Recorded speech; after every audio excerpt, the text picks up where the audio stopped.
Hello, everybody. After lunch break, we will continue now the presentations. This afternoon, the presentations are a little bit more loosely connected to the pavilion. I think the pavilion will pop up every now and then again, but it's more about excursion into discourses that are related to it. And we will start with Dinko Peračić, who is an architect from Croatia. Is the right name on it? Yes, that's fine. Just want to make sure that he's not Beatriz. And because as an architect in Croatia, he is intensely connected with the topic of tourism in this country and what kinds of scenarios Croatia can actually take on with regard to that development, which is obviously the major or one of the major capital assets in the urban development of this country, and how the scenarios of Croatia maybe differ from the ones that we've seen in the 1970s, for instance, in Spain, with its intensive urbanization of the coast, becoming probably the densest environment in the country itself, and how he sees projects of this kind, like the TBA project, a potential sort of element in sort of possible scenarios of maybe a smarter tourism in the new millennium. So, it's yours. Okay, thank you. Thank you very much, Andreas. How do we start? Okay, second. Okay, good. We are here basically because of the opening of the pavilion and action that is gathered around that. And what is specific about this project of the pavilion is that it's not a group, it's not only that the group of enthusiasts came on one place and they decided to make a kind of intervention inside an isolated place, and they've been doing this just for themselves. But they've been trying, or we are trying to create a kind of wider experience and kind of and to try to explain to us what is actually going on with the pavilion, with the idea of our project inside a preserved or a kind of isolated place. So basically, two things are appearing through this discussion and the discussion that we had these days. One is preservation, because this pavilion is quite connected to the monastery, but much more it's connected to the idea of revitalization of the island of Lopud and actual new forces and new moments that it brings to the local conditions. So it is one thing that I would like to put a comment on. Other thing is that which is as well a part of the discussion, is idea of the tourism that this pavilion brings to the island, and it's very specific. It's kind of niche tourism that is kind of very specific cultural tourism, in a way elite. So I would like to comment this a little bit as well. So basically, what I would like to show you briefly is just questions that somehow arouse during those 2 days in my mind, and maybe just as a kind of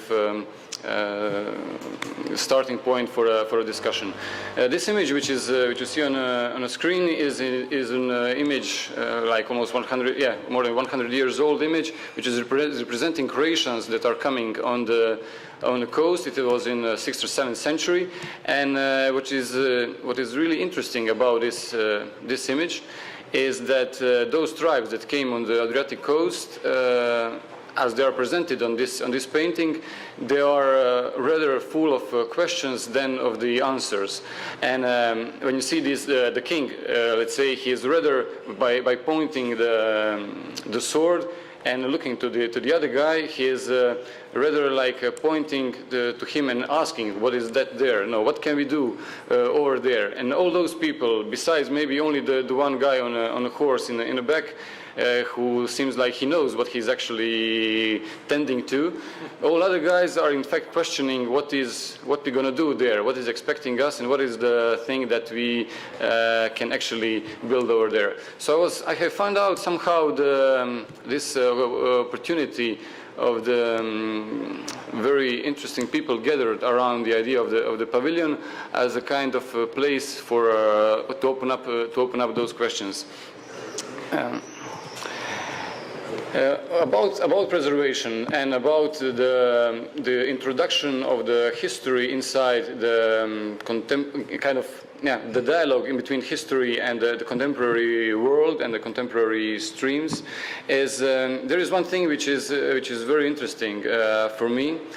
And it's very contextual towards the Croatian coast, but and as well other countries that are very much depending on tourism. Since all the projections of wishes and strategies and economical plans are guiding Croatia towards a very territory or a country that is totally shaped and formed by tourism, we are very much depending on the marketing strategies, and that's something that is not as the marketing for any other product. This is a marketing of the country.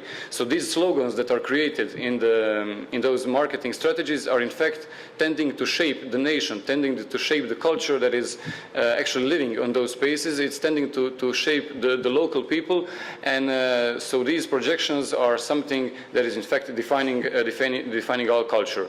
And what is the connection between preservation is the thing that, in fact, all those slogans are, and all the ideas about the Croatian territory and culture are based on idea, or let's say one slogan is the Mediterranean as it once was. So it's an idea of it's, let's say, one of the posters, and it's trying to present a Croatian society as it once was. It's not only the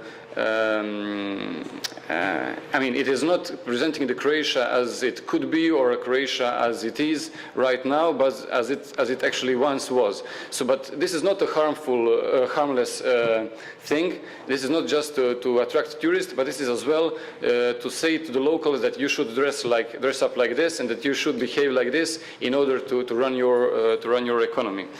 And this is as well one other slogan. It's about Split, and it says the Split is a town where the time stood still, or where the time has stopped. So try to imagine that you are living in a place where the time has stopped. We are talking about other countries and other. Yeah, yeah, thanks. Sorry? Yeah, I will show you. So anyhow, the thing is that we are somehow avoiding the digital era that is developed in the developed countries. We are entering the touristic era, where our product is ourselves being the ones pretending to be authentic and pretending to be older than we are.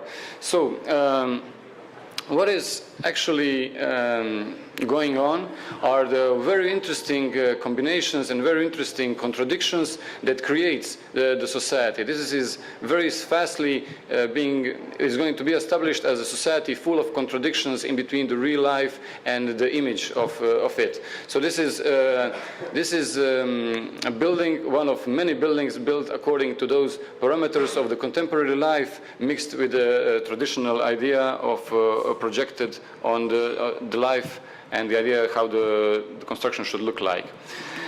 And this is one other example, practically the same thing, but this just goes to the extreme. These are the copies of the old Istrian villas that are built in Istria at the moment, and because now everyone wants such a building, and everyone wants to live in such a place, whether they are the tourists or the developers or the national government or the local governments or the local population. Everyone wants to build this, and this is kind of a social consensus that this is the environment we are supposed to live. So this is an idea of how the idea of the preservations come into the real life, and this shows how actually this is very, very dangerous. There were attempts from the people from the conservation to develop the typology of the details that were to be distributed all around the Croatian coast, in order that all houses look more or less similar, and by using the traditional elements. And so this is I'm talking just about very strong forces that are trying to shape our local conditions in a kind of historical way. So this is one thing and one condition that we actually have to question quite a lot, and this is kind of we are in between some kind of old and kind of stuck in a moment environment combined with high technology and a contemporary life. So this contradiction is something really, in a way, beautiful and something that is to be really explored. So, other thing about the tourism is one point that I would like to somehow take up is this is about what is the position of the local people through the development of tourism. Since we are talking about revitalization by the pavilion and by the projects as we are now in, I would like to actually point this topic. This is a vision, unfortunately in Croatian, but the vision of the Croatian tourism, it's a kind of strategy of the development of Croatian tourism made by the Ministry of Tourism in 2003, and what is important in here, it says that there is a dogma that tourism significantly brings the wealth and benefit to the citizens of Croatia. But then throughout the development of the strategy, there is no word how actually this brings the benefit to the locals. And the only thing which is this strategy is saying is, in fact, this last sentence is say the strategy will be implemented by creating an environment which is attractive for the investors. So we are kind of totally opening up our society, giving us totally to the investors, and there is a dogma that by this we're going to create a benefit to us. I have, with my colleagues, created a project called Tourist Transformations, which are dealing exactly with this, how actually the society and culture changes upon tourism, and how actually we can use tourism in order to bring the benefits to the local conditions. So, as I said, the tourism is very much shaping our culture, and here now I would like to show a couple of, just open up some questions, in fact, or kind of put on the table some ideas how it is possible maybe to mix the tourism with the locals, with the local life, in order to make local life profit out of it. So this is a project in Split. It's called a tourist dust, and it's an idea. It's a dust because we are trying to implement tourism in the local life by dissolving it in a small grains that will fall down among the citizens and kind of as some kind of seeds of wealth to regenerate the local conditions. So the actual master plan of Split is showing the red areas, in fact, are the zones dedicated for tourism in a city of Split, and it's showing that the best southern waterfront with the best views and best positions are given to the tourism. This is actually directly derived from the national strategy for tourism that I just commented before. So what we have proposed, instead of zones and programs, to create a kind of urban systems of specific networks that would focus tourism in not only on these positions, but totally in some other unpredictable places. So this we have chosen several, in fact, like 20-30 positions inside the conurbation area of Split, where tourism can act as a catalyst or a kind of acupuncture and to bring benefits to the local conditions. And this is kind of an idea that in a kind of devastated industrial area we put a hotel, a business hotel, which will attract businesses around and create some fairs and sports and shoppings, and in order to regenerate the urban tissue that comes all along. And it's not only, we didn't just come with such a kind of urban scheme, but rather we are trying to design life that is created over there. So we have defined several programs or several behaviors of the people and the reasons why, in fact, they would like to come in such devastated areas in order, and we've been trying to shape their time in order to really bring them close and somehow prove that they can actually come as a tourist or as a kind of temporary workers or kinds of expatriates to the local environment and somehow get fused by it. So we've been, one thing which is really important in the design of the tourism is this is the time of each tourist and time curves. So we've been really carefully designing this walkable environment and trying to predict the positions of tourists in each moment in order to be able to find the places where they interact with the local people.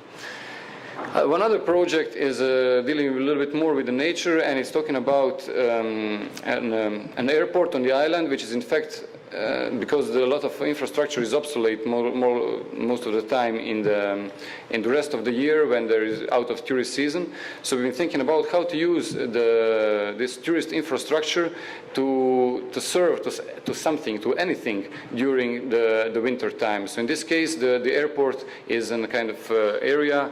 It's a surface that collects the water, and in fact the airport building is a glass house, it's an orchard, and so it's a kind of fusion again with the local life and a tourist infrastructure. And this is the project out of it. I'm going to fasten up a little bit. Okay, one other thing which is tourism is creating is the exclusivity. It's and the word exclusion means like to put someone out of the fence, and that's something that is, if you want to revitalize something, that is one thing that should be carefully taken in account, because this is actually not the not right way. If you are talking about exclusivity, which is now together with the paranoia of security, one really important content of the tourism industry. So a group of one part of our team is working on the tactics of decapsularization of the tourism systems, whether they are the spatial systems or the time systems, and they are it's a group from Slovenia, and they are actually really carefully working on these strategies. One other second, it's slow. Oops, it has stopped too.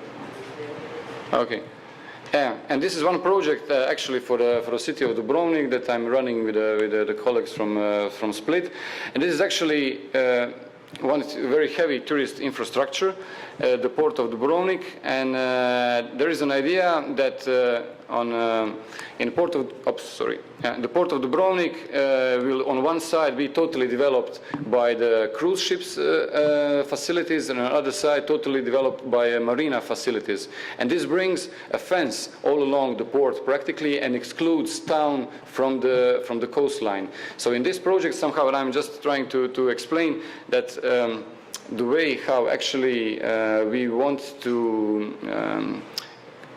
preserve or kind of give the contact for the citizens towards the coastline by creating kind of passerellas in a marina, which actually will break the logic of marina as a closed area, or that will remove the docks for the cruise ships in order to preserve the lungomare, the path along the coast for the citizens.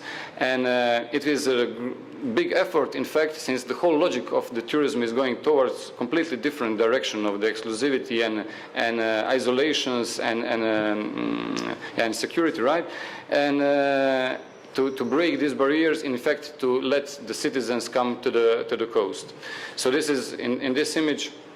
It is showing a lungomare, a kind of matrix of lungomare with a lot of public spaces that somehow melt the touristic infrastructure with the local with the local life and allow citizens to come to the sea.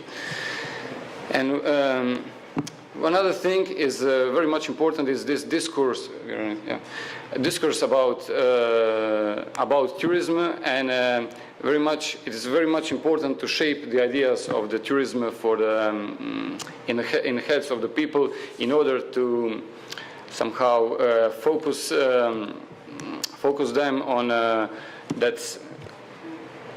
Yeah.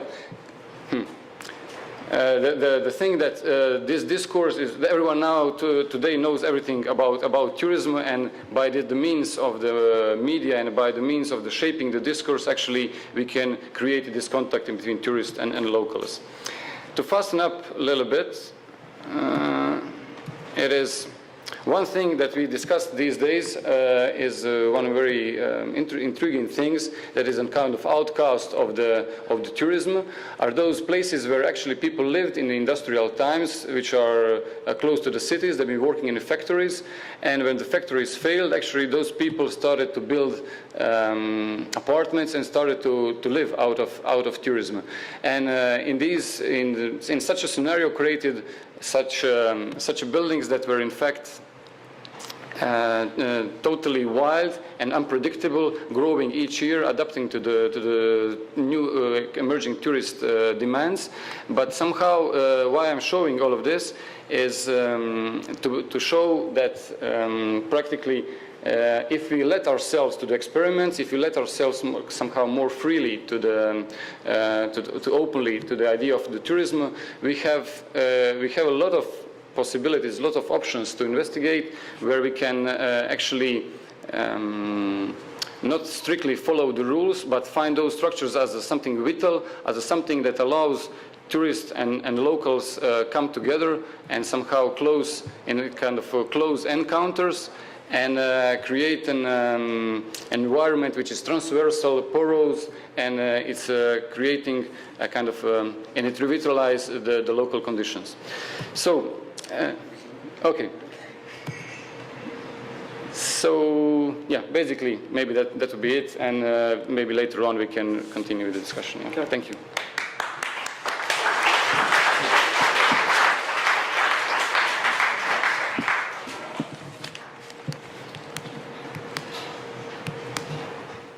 Okay, thanks a lot, Dinko, for this beautiful ride into the afternoon. And the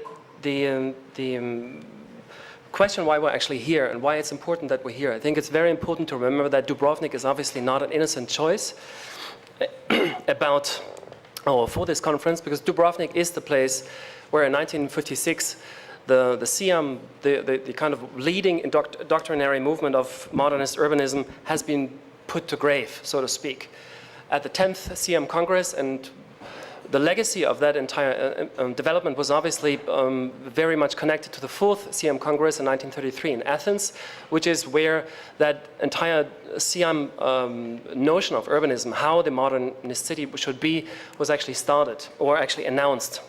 And it's interesting, Francesca told once, it's so good to be on a boat because you're secluded and you actually can make so great ideas. Well, watch out, this is what these guys did as well, because they started in Marseille, went on a boat and stayed there for 3 weeks and started sketching up models how the new city should be. And obviously, if you're on a boat, there is no context, it's just the sea. So, and it's exactly, if you look at the charts of Athens, which is that doctrine I'm talking about, it deals with the city as if there is no fabric existing, as if there is nothing that you needed to relate to. And consequently, it is this city that is a perfect master plan that, however, doesn't take into consideration any of the existing territorial sort of identity of the place. And so it's important to remember these, this is where modernism as a dream became a nightmare and was felt as a nightmare by a younger generation of architects who thought, no, the city is an ecology that we actually need to relate to in a much more complex way than just pretending that there is a tabula rasa, because there cannot be, obviously, a tabula rasa unless you're an urbanist in China and you're faced with building a city for 10 million people in 5 years. It's actually interesting to start with, to think about why they actually came up with this idea of that perfectly planned city in Athens, because Athens, if you look at Athens, it's the perfect example of the opposite. It's a city that hasn't been planned. There is no master plan. It's a city that has grown from a population of 4,000 in the early 19th century to a population of 4.5 million today.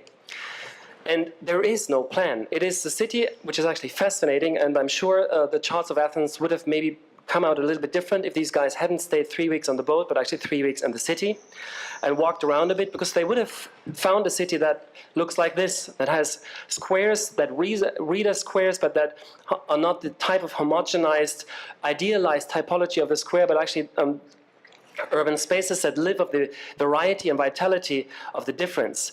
No house actually sort of respects the eve lines of the others, but sort of creates this highly profiled urban landscape. And it's this difference that makes it so much more interesting than this homogenized idea of an environment as we have seen it from the early work from Le Corbusier. It must be said to the credit of the man that he actually changed in his later life quite considerably, where we can see this, the seamless fiction of a future, where we can see Villa Garches, Villa Stein and Garches in France, that is shown as this absolute example of future, of the now, basically the future now in some way.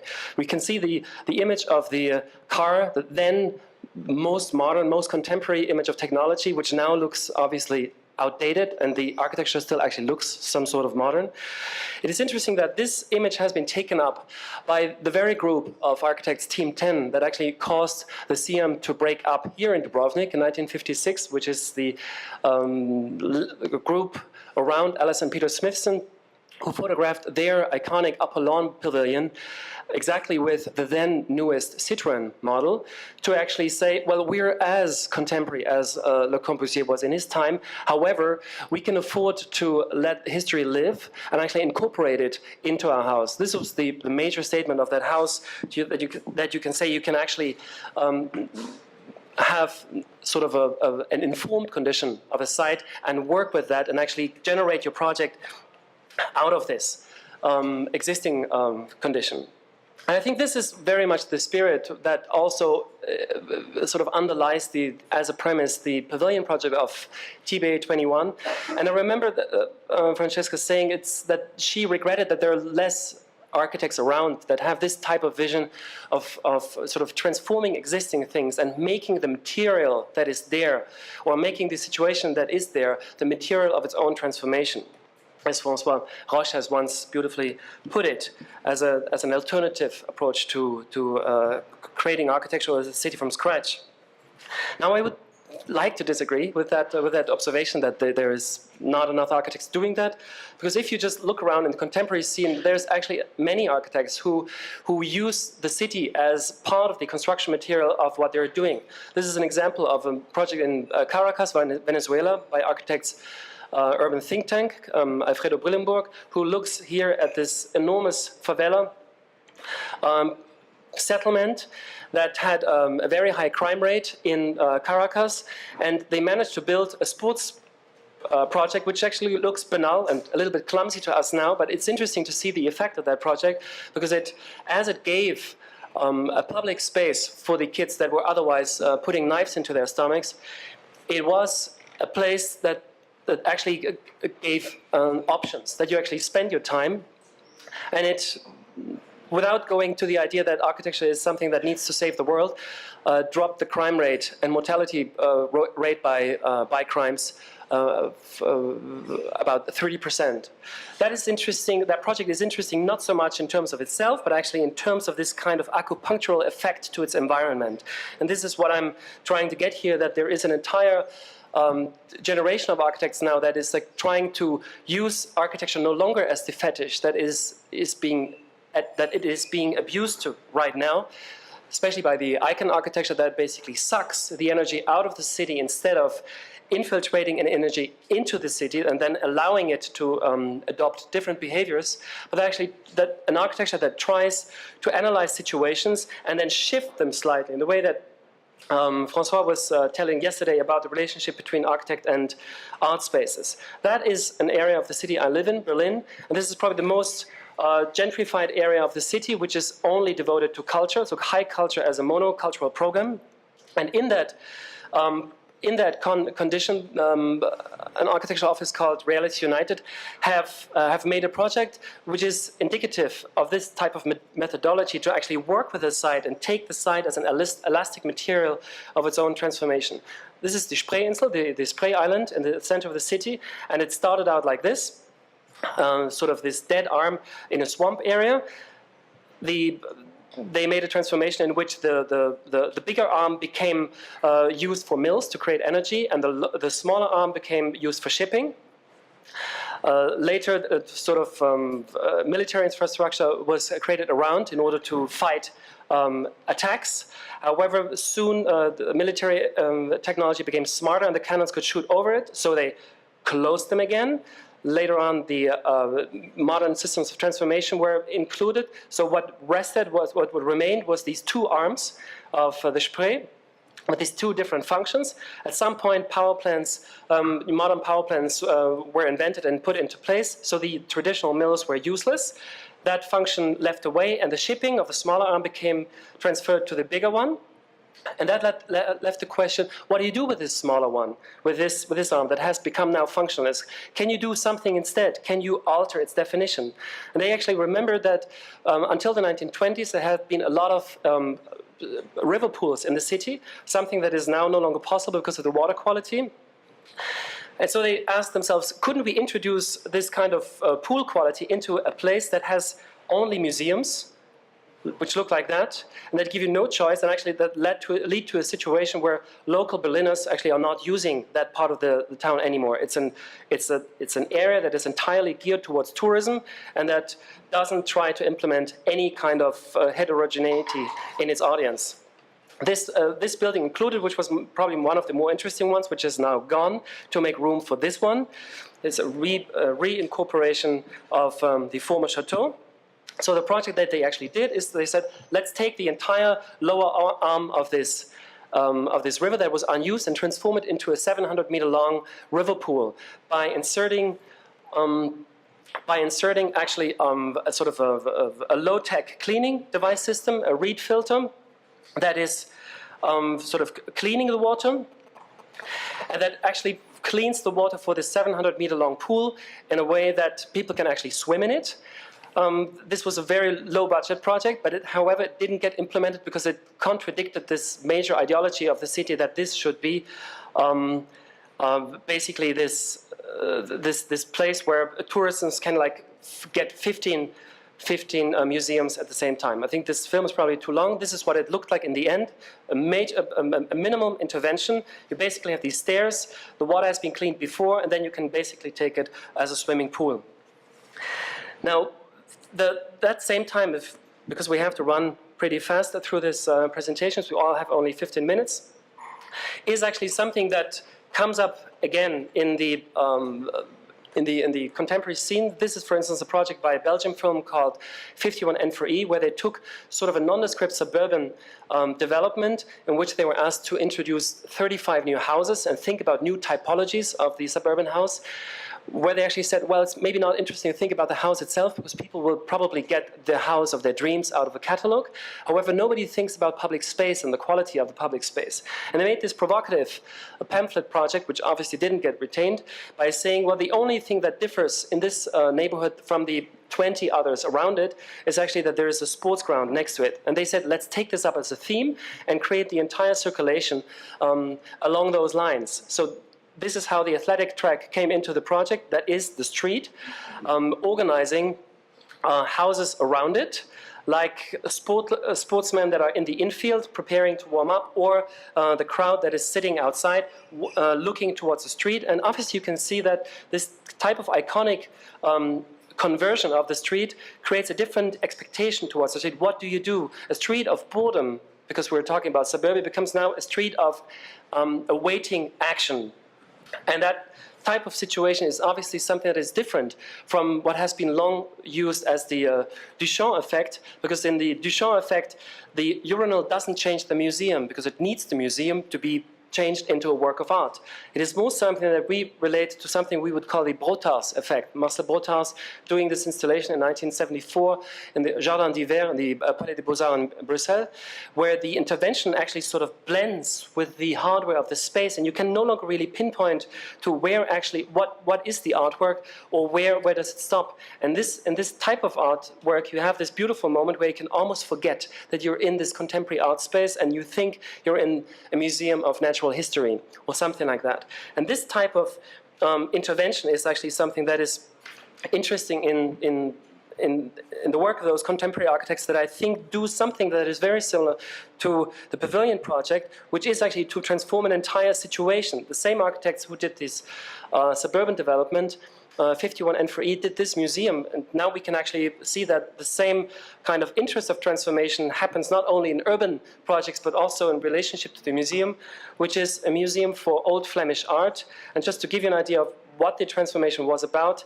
I give you a picture how the museum looked before, because this is a conversion of an existing museum. So the typical museum space becomes converted into something that looks like that. The entire floor, what you cannot see, is tiled with a bathroom, wide bathroom tiles, Bisazza tiles, and topped with this very thick, lush red bathroom carpet, which obviously sort of creates a displacement. And the entire experience and the relationship toward the art is changed, because this association of the bathroom is something that is somehow in your mind as you watch the art. Then there is parts of the public archives where you actually go through and you see how the notion of art changes when you see it presented in a different place. And it's what I'm trying to get here is that there is an interest in contemporary architecture that tries to sort of decondition us of our routine protocols of behavior that are instilled by the programs in which we go to. For instance, this type of furnishing system that they used obviously is a different thing than a bench, but actually creates this almost like an auditorium, mini auditorium situation where people are encouraged to actually not view the art individually, but actually develop a social way of dealing with the art. Why that is interesting is actually that there is a sort of a very strong alignment to contemporary strategies in art, and I just showed this briefly because Francesca mentioned this, that the entire inspiration for this project in Lopud actually came out of the Tate project. And exactly here we can actually say that probably the most radical of this project is not actually its hardware, it's actually intervention, but it is the reaction that it was able to actually create from people, which was, interesting enough, not like the pictures that were done officially, probably also by the artist, but actually were this type of behavior that probably none of the people involved had ever expected. So you can see this type of deconditioning, this adoption and intervention and experimentation with behaviors that we would not have had in a museum, in a typical museum behavior. Maybe just to keep this in line, that the value of the intervention is not the intervention itself, but the transformatory effect that it is able to create. Okay, I'm almost in my time. We need to be here. Thank you, very rigid with the timing. We will just head on very quickly to Beatriz Colomina.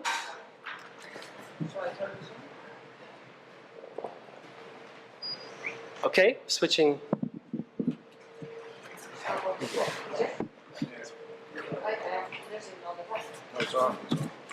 Maybe I just. No. Okay, great. Thank you very much. On the way here from where it was, from Frankfurt, there was I read the newspaper that I haven't read for a few days in the Herald Tribune, and there was a cartoon at the end that saw a little figure extremely hot in the summer, obviously under a tree, and he says, "I love summer vacations. I can already feel my brain shrinking," right? And that's exactly how I feel myself, and I think it's an extraordinary, pleasurable feeling, and at the same time it's incredible struggle to convey something of intelligent. And I suppose it's the same thing with, I know it is the same challenge in the other position, since I was there this morning. I want really to thank Francesca very much for having invited us all to come here to Dubrovnik. It's extraordinary to be here. In the world of architecture, one thing that we don't do is, like in the art world, to go all together to documenters and to biennales and all of those things, but one thing that we do is to go to cities and to countries in search of one house or one building that we don't know exactly what it is. So what happens in the meantime is that you end up in Vienna and you're looking for a house of law, so you not only see the ring and all the monuments, but you end up in a neighborhood that you would never have been looking for this house, and maybe you don't find the house, but in the end what happens is that you have learned a lot by the time you get there. And I think in many ways this is the great gift of Francesca to all of us that have been invited to Lopud. It's not so easy to get to Lopud, right? And on the way you have to pass by the airport, and then you have to pass. But you negotiate your way into Dubrovnik and then into Lopud, and obviously what you are learning is absolutely precious, right? And so this is an extraordinary situation. Also, the remoteness of the place is extremely important precisely for all this reason, to make a space for thinking, which is so crucial in our time when there is not so much thinking, whether it's in the art world or in the architectural world.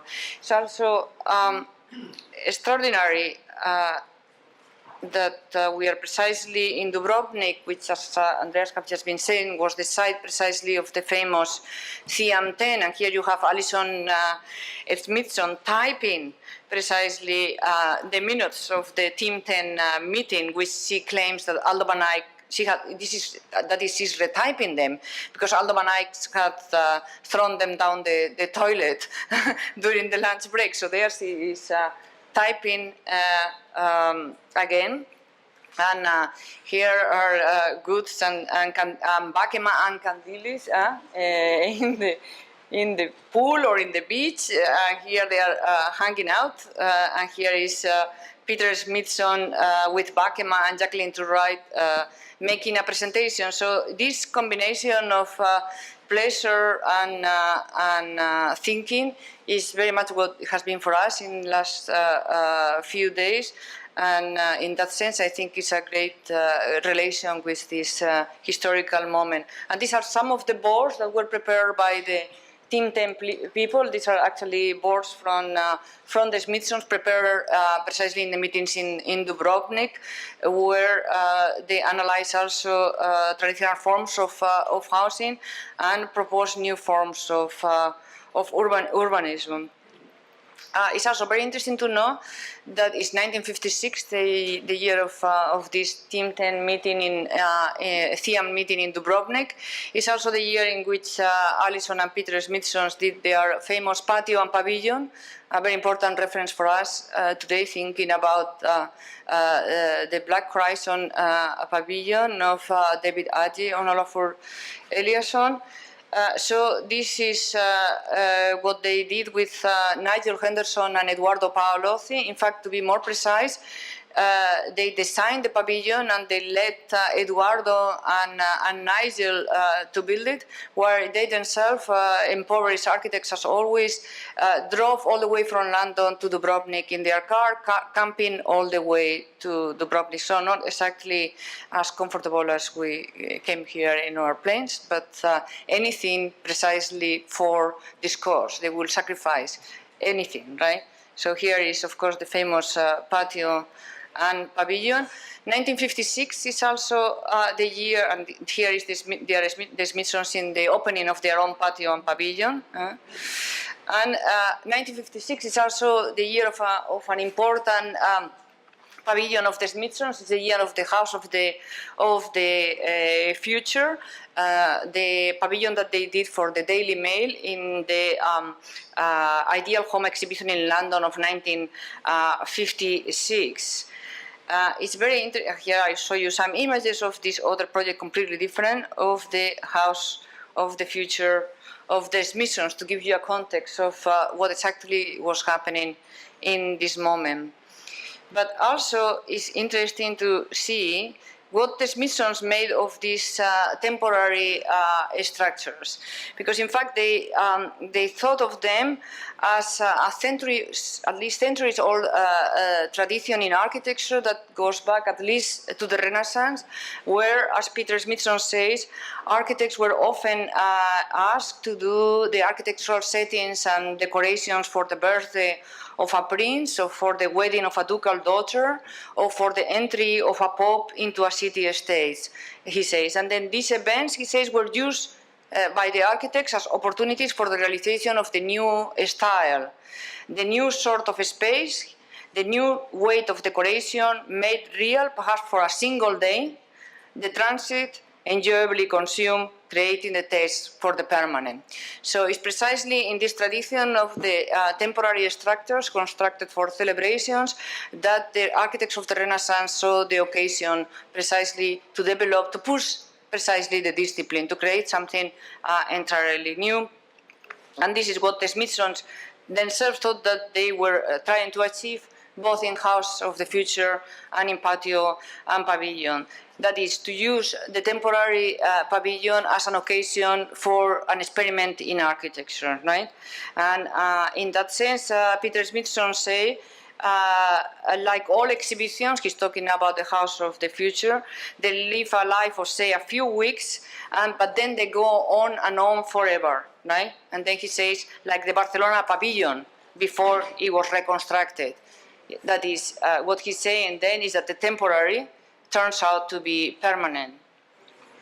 Of course, he's talking about the German pavilion of Mies van der Rohe in the 1929 International Exhibition of Barcelona. That was dismantled at the closing of the exhibition, and somehow the fragments of this pavilion, which were supposed to arrive in Germany by train, never arrived. They disappeared in transit. I'm sure some Spanish people in these years of extreme hardness, is 1929. After we have seen all this steel and all this marble, and they didn't make it to Barcelona, but to Berlin. But the incredible thing is that despite the fact that nobody, practically nobody, saw this pavilion, the pavilion became an architectural legend. It was even declared to be the most beautiful building of the century. So in that sense, you can say that the pavilion can be actually the architect's strongest weapon. I mean, I think it's important at this point to insist of what is understood by a pavilion here in light of the conversation that we have yesterday. I'm telling you about my brain sync, it is not kidding. It was yesterday that we have this discussion in which there was this confusion about whether we understood the pavilion in the sense precisely of the Barcelona pavilion or the pavilion in Lopud, but also in the sense of, or in the sense of a container for art, right? I mean, I'm not thinking about this kind of pavilion, the national pavilions in the Biennale where art is included. I'm thinking about the pavilion itself as an intervention, as an experiment, as a form of art. In fact, you can argue that many of the most influential proposals in the history of modern architecture were precisely made in the context of temporary exhibitions. I'm going to go extremely fast through this. You have Bruno Tau's Glass House, the pavilion for the glass industry in the Bourbon exhibition in Cologne, in 1914, here under construction and here completed. Le Corbusier and Pierre Generel L'Esprit Nouveau Pavilion in Paris, 1925, and here under construction and here inside. Konstantin Melnikov's Market in Moscow of 1924, and also, of course, his famous Soviet pavilion of 1925. Mies and Lily Reich silk exhibition in Berlin of 1927 in the glass room in Stuttgart, also of 1927, and the Barcelona pavilion, of course, of 1929. Again, Le Corbusier and Pierre Jeanneret, Nestle Pavilion, Alvar Aalto Finnish Pavilion in the World Fair of New York of 1939. The the Breda Pavilion, the 1952 Breda Pavilion of Baldassare in near Milano. Of course, the Philips Pavilion here under construction by Le Corbusier and Xenakis. Fray Otto in the Expo of Montreal of 1967, Buckminster Fuller Geodesic Dome of Moscow of 1959, the fabulous egg of the IBM Pavilion of Eero Saarinen and Charles Sim in the 1964 New York World Fair. What else? The Cloud of Kopf Himmelblau that he presented in the Documenta of 1972, and here again the Cloud. And perhaps more interesting in light of the fact that we are again in Dubrovnik, and I don't know why every time I start working on this topic I start having all these connections with Dubrovnik precisely, is the Aldo Rossi Teatro del Mondo, which of course was a temporary theater built for the Venice Biennale of 1979. to recall the floating theatres of Venice in the 18th century that were popular during Carnival. So at the end of the Biennale, and here you have the pavilion and the construction, and here starting its trip to Venice, and here installed in Venice, and again in Venice, and more Venice, it's Redentore. And there it starts this extraordinary trip to Dubrovnik, because at the end of the Biennale, El Teatro del Mondo actually crossed the Adriatic to Dubrovnik. And here you have the pavilion traveling in the sea towards Dubrovnik, and finally arriving in Dubrovnik. And here you have the Teatro del Mondo actually entering the city and finally installed, arriving in Dubrovnik after a few months. The pavilion was dismantled. So in many ways, the ephemeral existence of this pavilion is precisely its raison d'etre, and at the same time they have a habit also of being reconstructed, and this is not an exception, because in 2004, precisely for the Genova capital of Europe, the pavilion was reconstructed. So the tradition of the pavilion as the site for architectural experimentation continues very strongly into the turn of the century, with such mythical pavilions as the Diller and Escofidio Blur building, a media pavilion for the Swiss Expo of 2002, which is now, of course, destroyed. And, of course, the series of pavilions that the Serpentine produces every year, including the ones of Ito, Niemeyer, last year Koolhaas, and this year, of course, we are expecting to see Olafur Eliasson. Exhibition pavilions are in the 20th century then act as the site for architectural, for incubation, actually, of architectural ideas. And I think that is so important as a site of production. It's so shockingly original sometimes that it's sometimes not even recognized as architecture. For example, the Barcelona pavilion, which you can now see here on the right in the middle of the picture, which is now understood as the most important monument of modern architecture, was in fact seen by nobody. I mean, and this is despite its prominent position, as you can see in the layout of the 1929 exhibition. Even journalists didn't see it. They didn't see it because they were not prepared to see it as a form of architecture. They were shocked by the glass and steel, and they thought it must be some weird thing. They never talk about it. It's extraordinary. They spend all their time talking about other things. So only local journalists and visitors of Barcelona provide the only testimony of its existence. And they commented, and this is very interesting, on the mysterious effect. They say, because it is a journalist from Barcelona, because a person standing in front of one of those glass walls sees himself reflected as by a mirror, but if he moves behind the glass, then he sees the stereos perfectly. And then he continues, not all visitors notice this curious particularity, whose cause remains ignored. Right? So, I mean, I think it's incredibly important to go back to these statements of the time of 1929 to understand the surprise that a glass building must have represented in 1929, something that is, of course, entirely lost to a generation like us that grew up around Hilton International hotels. We're really out of time. Yeah, but I have only 1 minute to go. So. Okay.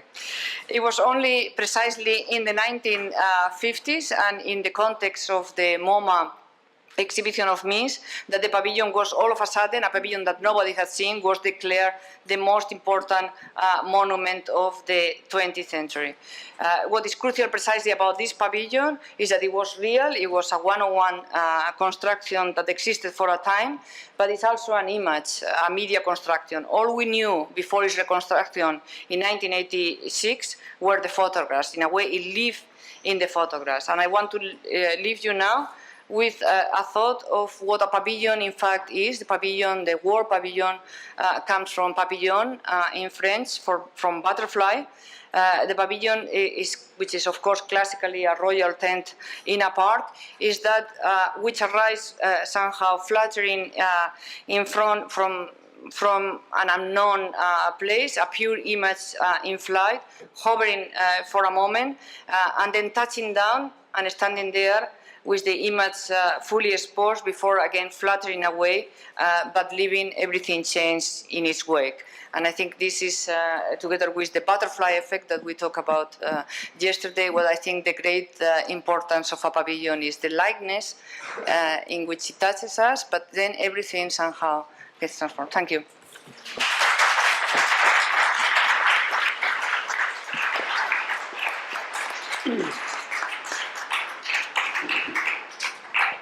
It's a pity that we have to rush quite a bit, but there is a boat that leaves apparently at some moment, and either we're on it or not.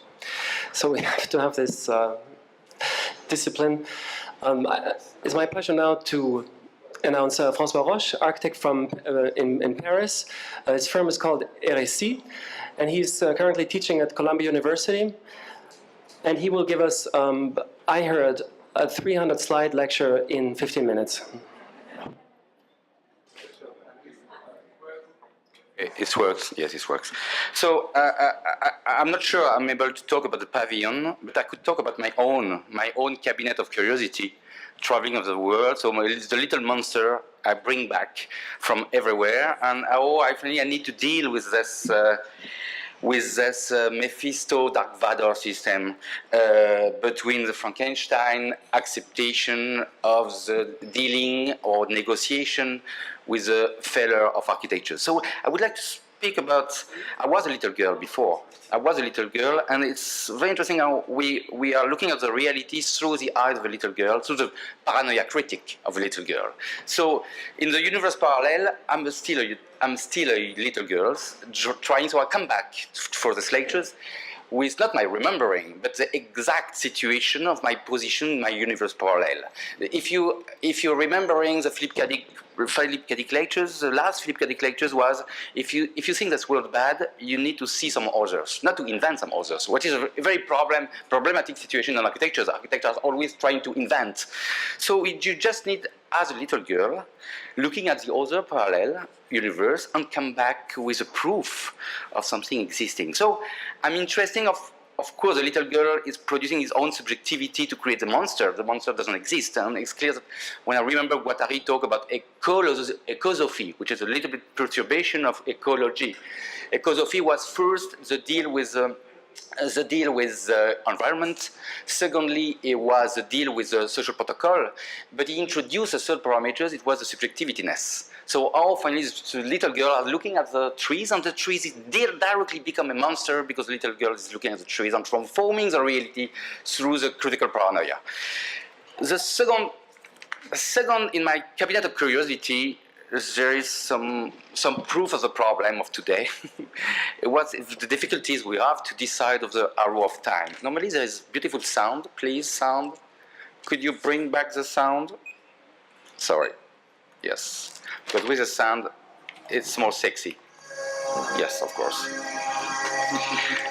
So it's very difficult for an architect to decide of the past of the futures. We know that the futures has been designed in the 60s, specifically by Kubrick, of course, and we are always talking about the futures, which is a vintage attitude, remembering of the past. So how we could negotiate this nostalgia of the futures, which is not exactly the futures, which is just a futures which has been totally predicted or has a tomorrow now effect. So for an architect, it changed completely his bias of production to think that the futures is a retro of futures. So in my little cabinet of curiosity, we all the time try to be in real time. We don't succeed all the time, but we try to be in the real time of the fictional possibility of the subjectiveness. Another paradigm in my cabinet of curiosity is how the polar bear are becoming hermaphrodite. It's incredible how the polar bear now, because of the pollution of the North Pole, people think at the beginning, 5 years ago, they were not becoming hermaphrodite, but only gay. So it's a typical gay club with absolute vodka on the North Pole attitude, which is not so bad, in fact.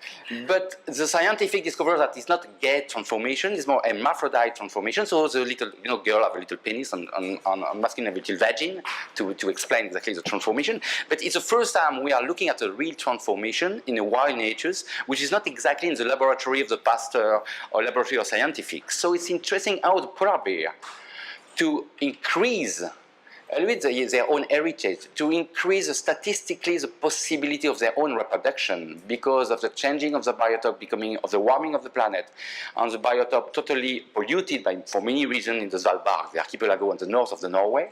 It's interesting that how the polar bear transforms their own physiology to adapt themselves to the transformation of the natures. So they don't try to conserve something. They move. They accept, deal with negotiation with this physical, physiological, and sexual transformation. Another paradigm is very difficult. 300 slides, it would be impossible. The other paradigm is about the eggs. You know, the Kinder Surprise eggs. Zizek he discovered that. I don't know if it's a rumor or if it's a reality, because you know that between rumor and reality we are working in this finally infiltration, rumor and fiction everywhere. So with the eggs, normally, if I understood perfectly, this Kinder Surprise eggs has been totally forbidden to sell and to buy in California in the 62, 65. Imagine, in the same period you could buy LSD without any problem, you could buy psychotrop, but the eggs was a problem. Because you never know what is inside the eggs. And because of that, it was totally in contradiction with the American way of life, where you could buy by credits everything, but not the unknown. The unknown cannot be bought by, through kids, of course, through a kid's toy, which is able to transform their own mind to accept the unknown, the unprediction as a possibility of desire. Interesting. Another paradigm in my cabinet of curiosities, how we could reconsider, also Tony Negri, when he was in jail for the Brigado Rosso period, with the incredible introduction of Deleuze, talking about Spinoza, the multitude, how we could self-organize, find a way to self-organize ourselves through architectures, of course, through urbanism, without to delegate to an authority the possibility to think how to organize ourselves. So often with open sources, with technology, with computers, with parametric design, are we able to reconsider, specifically in the Mediterranean basin, where there's a lot of unachieved architectures because of the low rate or because of you don't pay tax when you are producing, when you are living inside your unfinished building. Are we able, as an architect now, in my cabinet of curiosity, to develop some technology process to reinvent this kind of slummy architectures, where the end prediction, where the an achievement, where it's actually the opposite of the Santa Maria del Fiore Domo, where Brunelleschi, of course, reinvents the possibility of anticipation. It's more the Villard de Honnecourt, the middle-aged architect, before to be an architect, trying to make building without to design the building, as a process of transformation. You remember the Baroque period of Deleuze, he talked about the death of the movement going to be done. So how we could do a going to be done movement without to predict where we are going. So it's a bit macrostructure of the sponge with a hidden order, with a strategy of geometry. There is inside the geometry, and a typical master planning or Hippodamos de Millet for 500 years before Jesus Christ. So it's interesting for us to develop mathematically science fictionally the way, the way to develop some reticular alveolar structures which is able to be self-organized, by robotic system. So how we could produce the input of the robot by free will, by the ability to reread the toxicity inside the body of the people living inside the construction. So by the emission of the gland producing the cortisol, producing the dopamine and more other substances. So often the robot could be corrupted by two inputs, like the termite, in fact, by two inputs through the human free will and through their own consciousness before the consciousness, how they vote by the emission of their chemical physiology transformation. So we are working now on this. We are teaching, because of the invitation of Mark Wigley, we are teaching at Columbia this kind of self-organizing process, self-organizing through parametric design, which is able to be totally corrupted and transformed by the inhabitants themselves, and to introduce this kind of an achievement and prediction, not master planning, in fact, to deny the possibility to do a master planning, but to inject the process, and to see how the process could be perturbed, could be corrupt, could be alienate or disalienate by the people living inside. So, of course, we are very near the science fiction, but our mass media cultures, our subcultures mass media culture are infiltrating everything. So now it's interesting as how we could cross from this Abyss movie or post-Spielberg movie to a reality of construction. How we could include or implement some process of robotic with some laboratory of robotic coming from, for example, on this way, coming from USC, University of Spoiled Children in California, exactly. So we are working now on geometry, fine geometry, to develop this kind of city. So how to reread this kind of geometry by modelization where nothing is designed. Everything is by parametric programmation, scripting programmation, and to reinvent the possibilities of an architecture's unshape. Link, of course, to this kind of biotope of alveolar randomization structures. So we are now trying to work on the robotic process with the secreting of the concrete, how we could produce concrete without framework, with a nozzle. So it's a contour-crafting process by a research department of USC, of Syracuse Navis, etc., etc. So we are working on this hypothesis, how people could colonize. So I'm interested, people are colonizing my own structures without to introduce a function before the design of the structures and before the processing. So colonization and perturbation and corruption of my own ideal dreams, or etc., etc. And to try to go a little bit further and to also first to realize and prototype in scale 1, we develop with François Roustan, the hypnosis specialist of Jacques Lacan, still alive. We develop a hypnosis chamber done with the same system of alveolar production in the Modern Art Museum with Ulrich Obrist here as a curator of this research as an exhibition. And we develop this kind of non-design alveolar structures where people could go as a little girl inside and use the hypnosis as the immersion in a universe parallel, as an immersion another way. Remember, there's a very interesting political movement in the 18th century in Germany and in France. It's called the somnambulism, the sleeping walker movement. It was a club of women trying to develop another layer of reality, another layer of political reality, which was only reachable through magnetism, through hypnosis. So it was using an hypnosis not only as a fake of the researching of your heritage, but also as a traveling on the Mars planet. So, etc., etc. So we are interesting. So the structure has been totally digged by a 5-axis machine and reconstruct on this atelier. And also, when we are coming back on the Earth after this speculation, because I think that speculation that creates the magnetic point of speculation for architectures is rediscovering finally the risk of a speculation. When we crash down on the Earth, we did another experiment with Pierre Rig again. It's to go in the south, I reinvent a little bit the experiment, but to go in the South Pole this time and to make a hunting of the last albinos penguin.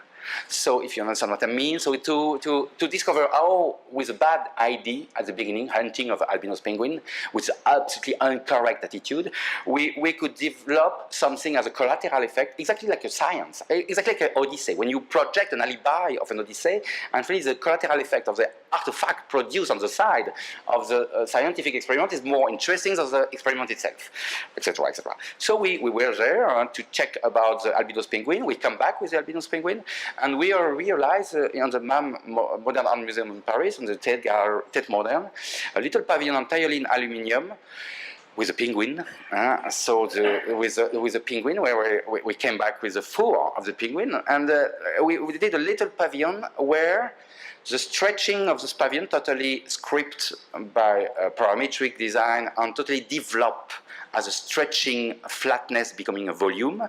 And how finally this transformation of a volume is talking about something here. You see here, in the South Pole, we discover through the experiments that finally behind the albinos penguin, there is new emerging territory, new terra incognita that nobody walk on it because of the warming and because of the melting of the snow. So how finally this biotope is becoming something very unstable, with instability, and how we could not represent, but talking about this instability, this transformation of biotope through an experiment. So this experiment was a stretching of a little pavilion. All this stretching cable is linked to water balance here behind, and more the evaporation of the room through the warming of the room inside the exhibition is producing the reversible transformation of the South Pole. More this pavilion is coming back to the flatness. More finally, the volume existing at the beginning here is directly linked to the warming of the experiments. So when we came back again and again on the planet, we are trying to deal with an achievement process of uncertaintiness process in a way to make competition and to make architectures, of course. So here it's a competition of the FRAC, which is the most interesting collection of the world about radical architecture since the last war, and for this time it's in France, which is a little bit fantastic, to be honest, perhaps the only reason to be French. And it's an interesting collection which is talking about all the experiments, sometimes the failure of the experiment, sometimes the succeed of the experiment, but even failure or succeed, how the experiment implement incredibly and deeply the idea and the sensation of the field of architectures, on the boundary, of the field of architectures. So we develop a labyrinth. You see a labyrinth. The building is existing here, the building is existing here. And it was interesting to respect, not to respect, but to think that the building is an étant donné. Not the building as an archive, not the building as a patrimoine, it's an old monastery, not as a patrimoine we need to respect, not as something we need to erase, but something as an étant donné. How we could play the game with the building as an étant donné of the last piece of Marcel Duchamp, of course, and in this étant donné, how we could add something which could be reversible. So it's a typical starting of the model where we try to glue the existing building and introducing this gluing of the existing building, the new functions, the new way to walk inside the building. You see here the monastery, you see here the adding we are doing. Some other team of architecture erase the building. So it's not a respect attitude or patrimonial or archive attitude, it's more to say that we could produce graft on the body on the matrix of the city, on the body of the city. So we developed some script to understand how we could produce this kind of miling, this kind of liming and gluing on the building. And inside this, yes, here you see here the walkway, the adding through 5 million of stick of glass, which are the stack of glass, are creating a transformation of the walkway inside the building.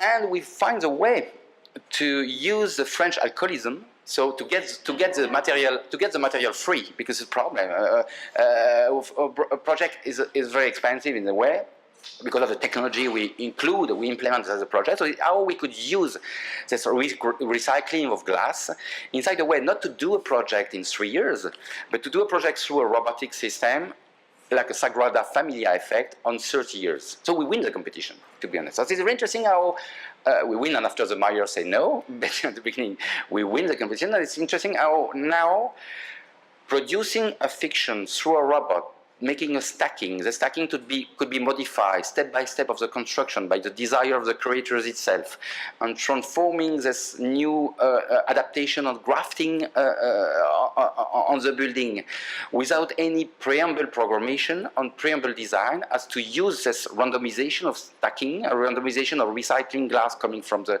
alcoholism process. For me, it's typical anthroposophic. You remember Rudolf Steiner, anthroposophic loop where you eat 3 minutes, you eat, you shit, you recycle, etc., etc. So you see my little Goldorak, little Mephisto machine inside the building. Well, what we are interested also to understand how the biotope, an existing biotope, could create an architecture. So how the pollution of Bangkok is a new chemical materiality on which we could work to transform and to use the substances and to produce through the substances a museum where everything around the museum, everything wrapping the museum is connected to electrostatism machine for 100,000 volts without any intensity. So you you can touch the mesh without any danger, and this electrostatic system is collecting the dust of the city. It's collecting the failure of the urbanism as the substances of its own transformation. So our dirtiness, in this case, so our biotop, we cannot judge a biotop. We could use or negotiate the failure of biotop so that is prototype. So we have only 3 minutes, so 3 minutes is only 2 minutes now. In the same time, at the opposite of this biotop, we are producing now a building in Switzerland, which is a ice museum entirely dedicated to ice, where inside the cylinder of ice showing the transformation of environments. And in this building, we did a building entirely curved, like a stream of the waters digging the ice in the spring period. And we didn't win the competition because of the shape coming from curved surfaces, but we win the competition because of we reactivate. Is it working? We reactivate in this project. Sorry, I put away this. Yes, we reactivate in the project the fact that the economy of the villages is directly coming from the wood agriculture, a wood economy. So how the wood economy could be reactivated through a building, through a territorialized building, and how the localization could be used as a tooling, as a method of transformation. So it's immediately they were very interesting on this way to promote, not to promote, but to get the money back from the Confederation of Switzerland, to get the money back to do their own ice museum in Evolène, which is on the north of Sion. Exactly, that is the model. Typical architectures in wood. So patrimonial through technology is something where you are not disconnect or disrupt between existing building, you could see here, which is full wood with oily wood, interesting oily wood which is resistant for the structures, which is in the same time creates the insulation, and at the same time creates the water tightness. So through scenario, through narrative process, we could reinvent a kind of ceremony of localization, a kind of ceremony of taking care of the biotop. It could be chemical, it could be affective, it could be industrial, like in this way, it could be linked to the failure, etc., etc. So, I stop. I just want to show you a project, a little pavilion we did with Philippe Arnaud, the artist. Yes, okay, that's construction, car park in Japan, house in Paris, now in France. Yeah, a little pavilion in Thailand. When Ritchie, I talked of that yesterday night. When Ritchie, the Thai artist, asked us to make a pavilion which is able to do his own power station, to do his own electric power station. So we invent the narrative idea, the possibility to buy an elephant first. We bought an elephant. After we use the elephant in the rice field to pull a wire cable. The wire cable is linked to a dynamo system. The dynamo system is linked to a pneumatic system. The pneumatic system is linked to a facade, a system of moving of the facade to create the wind inside the building, so to create the refreshing inside the building. And in fact, we start to design this kind of possibility of using the substances of the muscling, how the muscle could be re-injected inside the way to produce as an archaic way of producing architectures. But in fact, it seems to be a building very traditional in a way to use animal producing with a very archaic machine, something linked to electricity and pneumatic system. We didn't find the way to board the elephant because an elephant is shitting 200 kilos per day. It's eating 200 kilos. It's terrible. So in my anthroposophic system, it was interesting to re-include the shit of the elephant inside the gas production, of course, a biogas production, but it's not. It's toxic. So we didn't find the way to re-involve the elephant inside. For many reasons, we bought with Philippe two buffalo, albinos buffalo. They are totally crazy. If you know buffalo, they are no brain. So we need to pull the buffalo, and the buffalo is pulling the wire cable, which is linked to the machine, and the machine is linked to the water balance here. The water balance is producing by a dynamo the electricity of the building entirely for 10 laptops on light, etc., etc. So, well, on the last project, it's escaping. Okay, I say that. So, thank you.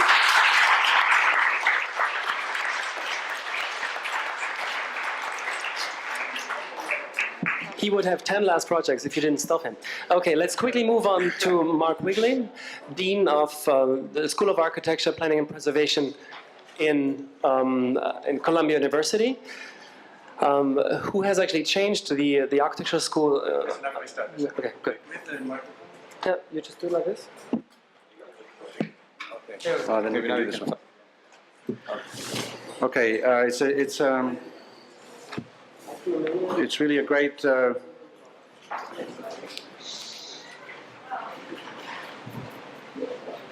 Okay. Of course.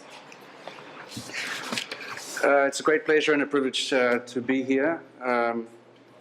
Really, as Beatriz and others were saying earlier, sort of intellectual pleasure, somehow confused with the physical pleasure.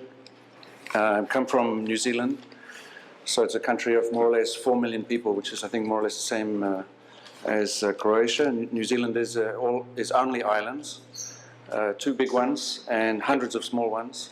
Here you have an idea of a mainland, and you have thousands of islands. But so we can at least make some kind of comparison. I ran away from New Zealand because it was too beautiful 20 years ago to the island of Manhattan.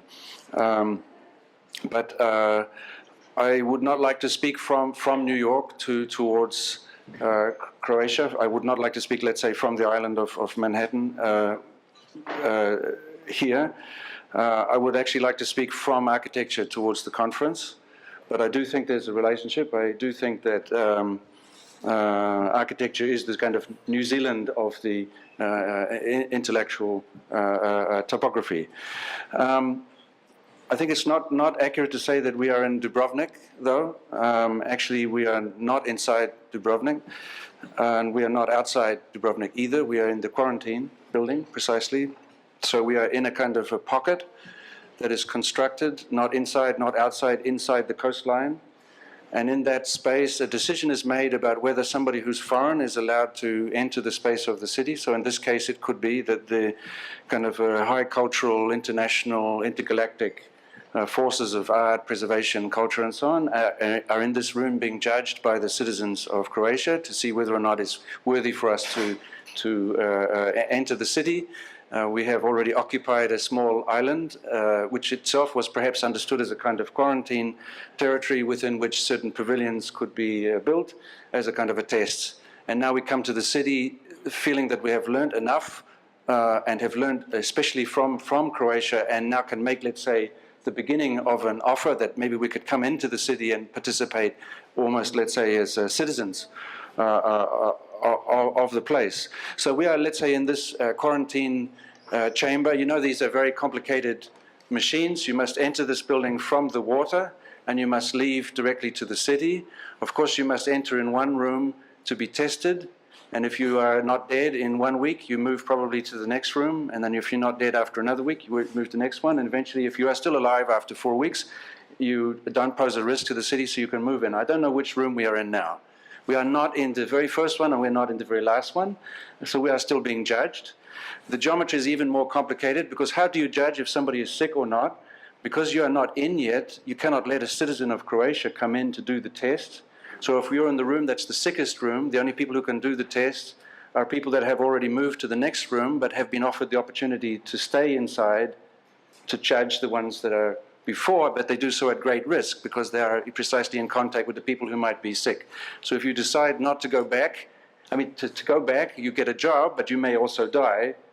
So you put yourself in proximity to death. Presumably the citizens of Croatia perhaps enter the very last room, but only certain citizens of Croatia who also present a risk to Croatia, they become somehow partners with the foreigners, and they make a kind of exchange, a genetic exchange, also a cultural exchange, also a philosophical exchange, technological exchange, which still poses a risk to the city. But in theory, this architecture is designed to reduce the risk of the foreigner to Croatia. But of course, the building has only reason to be if Croatia, in the end, would like new ideas, new people, new insight. So essentially the architecture of this building is to produce a hesitation, a delay of 1 month, let's say. It would be typical. It's not possible today, by the way, because the particular viruses that threaten us today kill you in very long time frame or extremely short time frame. The 1 month is not really a useful criteria anymore. In that sense, we are having a very contemporary discussion in an architecture that is now obsolete in its original function, but is now functioning in a new way as a kind of a tourist site. So now there is, of course, in this room a great confusion between myself as a tourist, but also as somebody being, as it were, tested. And as we know, the current situation, which you described so beautifully, is that the one person who's always allowed free access to the city is the tourist. So why it is then that we don't get the free access? Because we are not just tourists, we potentially carry a problem. Right? So I think it's in that sense I would like to speak. And I think the problem is that we are a danger because we never question the categories of art or architecture. We have these long debates and discussions for many days. We always assume that art or architecture, depending on which team you play for, is good. Right? It's a good thing. And then the only question is, let's try to find good art versus bad art, but we all agree somehow without discussing it that art is a good thing. But maybe it's not. Maybe it's a really a bad thing, and maybe it's the last thing in the world that Croatia needs is art or even architecture. Or maybe, to put another way, art and architecture are only ever interesting when they're not good, when they're bad, either because it's just bad art, but there have already been big exhibitions of that recently, or it's, let's say, art that is trying to be bad, or even perhaps more interesting, art that's impossible, that's not possible. And that's what makes it sort of a challenge. To put it another way, it's completely boring to listen to somebody who's an artist or a preservationist or an architect or a curator or an educator that doesn't, in almost every sentence they use, put into question their own authority and let's say the beauty of their own field. So I would try to launch a defense of the goodness of architecture, an explanation of why it is that Croatia should admit me 3 weeks from now, or 1 week, depending on where I am in the building, into the city. I think that architecture are important people to welcome to Croatia because it's possible that it is the only surviving species of optimists. The architect is somebody who, despite all evidence, is optimistic. And as we know, all evidence we have gives us every reason to be pessimistic.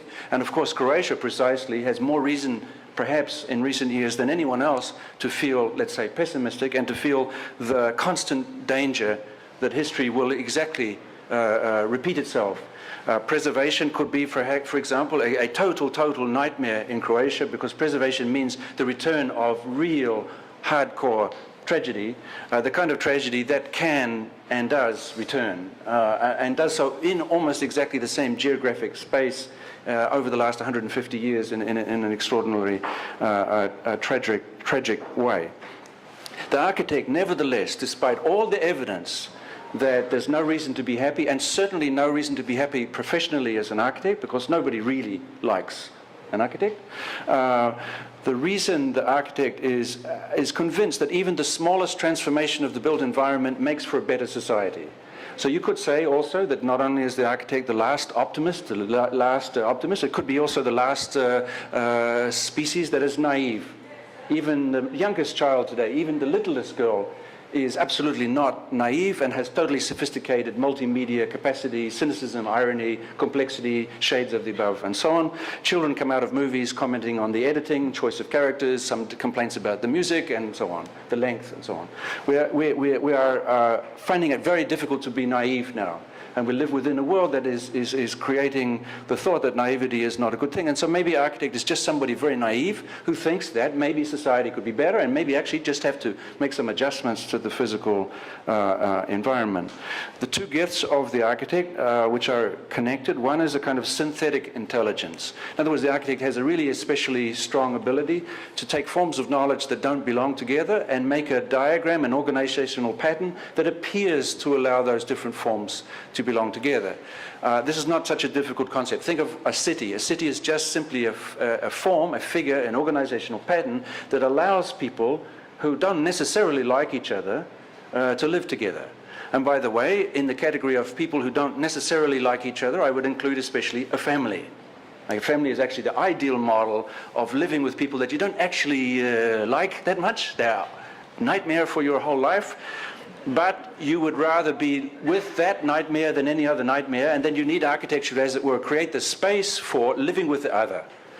So the architect's capacity is to mix forms of knowledge that don't belong together in situations that communities, families, governments, and so on cannot control, come up with an organizational figure that allows people to just simply live together. And this is the basis of the optimism. The architect really does believe that certain simple patterns make the possibility of social life.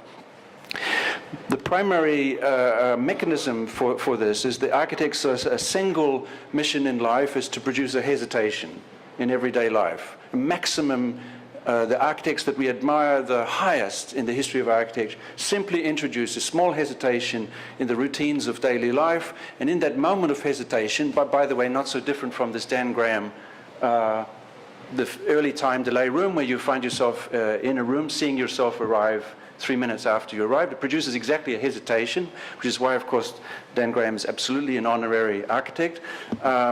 He's thinking the possibility of hesitation, which is you're in a space, in a situation, and you hesitate for a moment. In that moment, you see things differently. You might then think differently, which means it's possible to act differently, but not required. It's just an invitation. So the architect creates an invitation. Hey, maybe you want to think differently. Maybe you could see things differently, and maybe you could live differently. And if a lot of people felt that way, social life would change. So you work on a kind of a hesitation, an interruption. You are going to the bathroom, and there's something a little different about that bathroom, which makes you think about the complexity of your own body, for example. To put it another way, architects are simply those people who don't know what buildings are. Everybody else knows what a building is, perfectly, knows what a bathroom is. Only the architect thinks that a bathroom is a kind of commentary on contemporary existential and technological life, ecological conditions, and so on. Only architects in bathrooms are looking at the ceiling, right, or when eating are feeling underneath the table. The architect is somebody for whom the entire physical world is foreign. In the same way that a painter is simply somebody who doesn't know what painting is, so they spend the whole life painting in order to understand this thing that they love. And architects love the built environment. So if you accept this idea that the architect is simply the only person in our culture that doesn't know what a building is, the only person for whom the building is a source of continuous mystery, the architect just tries to, as it were, present some of that mystery to you, which then makes you, as it were, hesitate. As you reach for the toilet, something changes, some very small perceptual change. So architecture is not about shelter and protection, and it's not even about activity. It's about an interruption of these things. And in this interruption, the highest aspirations of a society are, as it were, launched. In the hesitation, in the moment of hesitation, you are not sure. You are unstable, and anything is possible. Any thought is possible in that moment. The desire then to make everything the same, for example, to make every building in a city look the same, for there be to a certain rhythm, a certain style, a certain shape, and so on, is itself a form of protection. In other words, it's a defensive act. It's a super defensive act to make everything the same, because what you're trying to stop is the hesitation. You want to make everything work like clockwork. Tourism must work like clockwork. Of course, tourism is industry. So when you're talking about the entire coastline turned into tourism, you're talking about the industrialization of the coastline, and you're looking for a logic of efficiency, and logic of efficiency means nobody hesitates, everybody keeps moving and buying the ice cream and the postcards and so on. The architect is therefore, by definition, a kind of enemy of this, because the architect wants to insert inside this sameness these interruptions, these mysteries. But to make everything the same is absolutely death. And not just death for architecture, it's actually death for culture, for society. This then is architecture as a kind of tombstone. And the logic that says every building must look the same is the logic that says every building is a tombstone to a cultural life that no longer exists. And so what you're asking, for example, the visitors of Croatia to do is to walk through a graveyard of some distant past of Croatia and never experience Croatia of today. But the good news is, even if every single important, powerful, and creative person, and every newspaper writer, critic, tourist, and especially the little girls, argued for every building in Croatia looking the same, it won't work. because all the forces of control and order and routine are always undone by very, very simple things. For example, the fact that every building is always produced by an extraordinary collaboration. It requires at least 50 people even to make a small house made by one builder. A structure like this one that we're in now involves thousands upon thousands of people, usually negotiating over years. And of course, as you know, people are strange, people are violent, are complicated, and so in that exchange, things happen that nobody presents. This means that each and every building, even in the moment in which you have argued and everybody has agreed that every building should look the same, always is in some very complicated exchange between local and foreign, past and present, and so on. And it's very important to know that if the primary role of the architect is to make people in certain situations hesitate, people in certain situations, I mean like sites, technologies, cultures, regulations, and the weather and so on, make architects hesitate. So what happens in the production of a building is a strange combination. The architect wants to make people hesitate, but the people are making the architect hesitate. There's a kind of a double hesitation. In the moment for the architect no longer knows what they are. They no longer knows what she is, what she will do next, right? The people who have commissioned the architect also don't know. So this is sort of a double hesitation, and this double hesitation is a space of exchange, right? Of contamination, therefore of risk, right? It's unpredictable.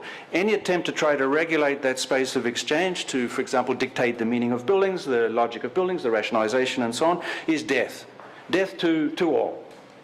Genocide, to use a word. To try to regulate that space, to try to launch a kind of closing down of that space is the greatest risk, not to the architect, because in the end nobody cares about the architect, right? It is a risk to the social life to which the architect has the greatest ambition. On the contrary, it seems to me that it is our collective mission to try to prolong the hesitation, to produce, let's say, as long a hesitation as possible. All of us are nervous.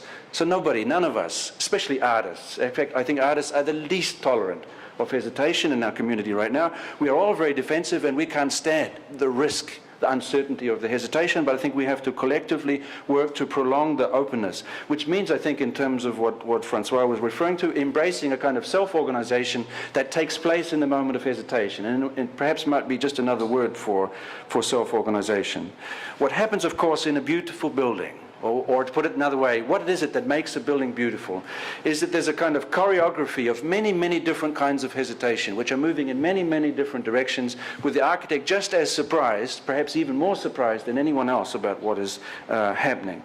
It's in that spirit, I think, that the kind of simultaneous restoration of the monastery and the production of the new pavilion, you know, on one side the local architect, on the other side the foreign architect, on one side the stone, on the other side the wood, on the one side permanent, on the other side temporary, on the one side the past, on the other side the present, on the one side many, many historical layers, on the other actually a project whose beauty, it seems to me, comes from actually collapsing layers together, even especially the layers between art and architecture, to produce a kind of simultaneity, right?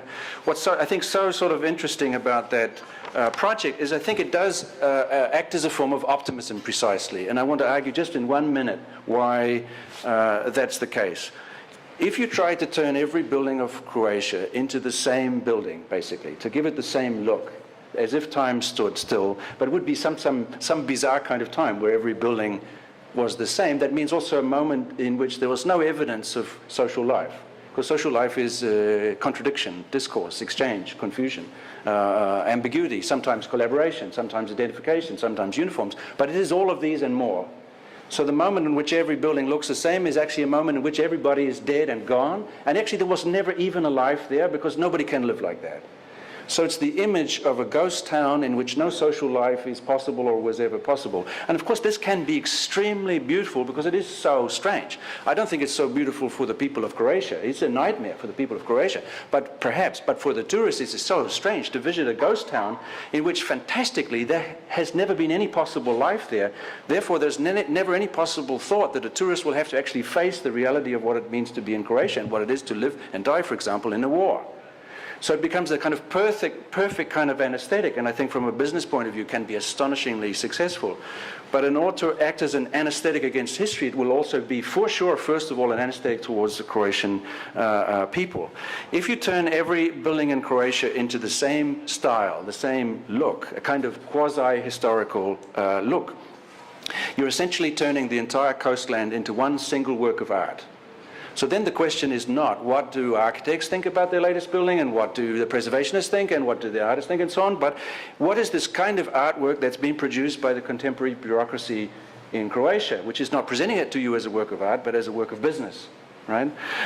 What does it mean to turn an entire coastline into a single painting and then to ask two groups to live in that painting? An enormous group of tourists that may in the course of a year be much more than 4 million. That means more people in that painting than live in the painting. The people who live in the painting have to wear the costumes of the kind of mythical past.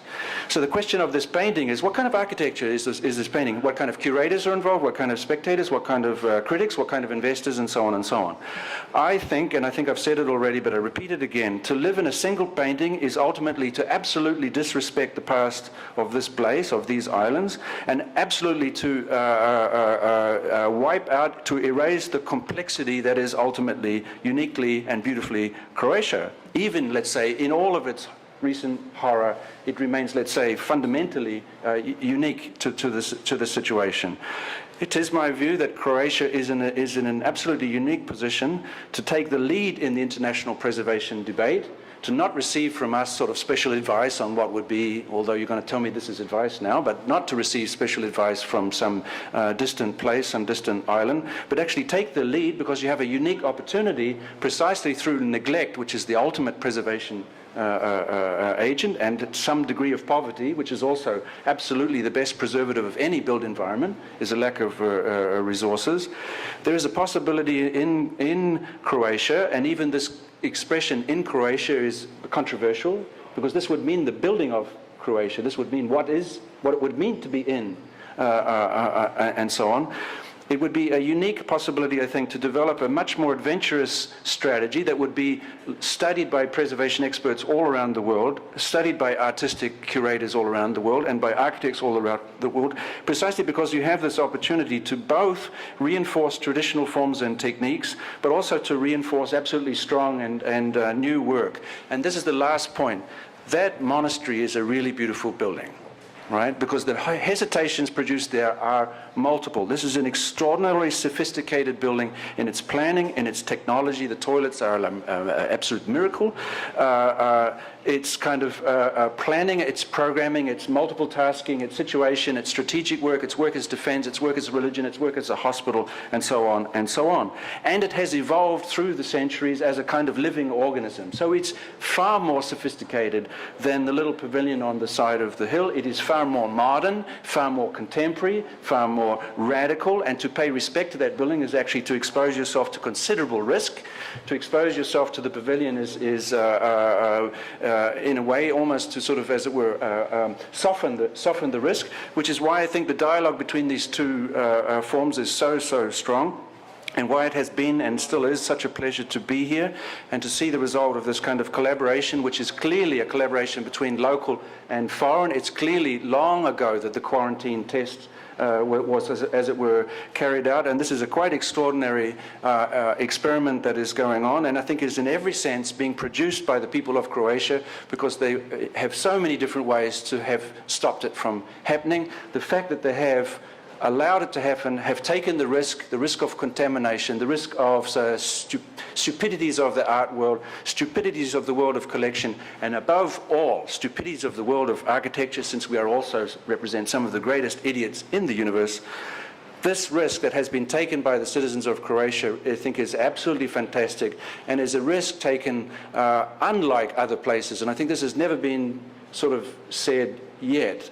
But in hosting these interventions and this very, very radical form of restoration that has brought basically some of the world authorities on conservation to here, to learn from that building, and likewise world authorities on art to understand what's going on with art here, this is ultimately an absolute credit to the citizens of this country that have made us all feel in some strange way that we belong here, even though we of course know less than zero about what it is that has happened here. But we are now finally in a position to learn that. But also we do so like in the oldest tradition, which is that we bring some kind of gift as well. And I think that the bringing of the pavilion to the island and the restoration of the monastery takes the form of a gift from people that would like to spend a lot more time here. I would like to be one of those people. Thank you.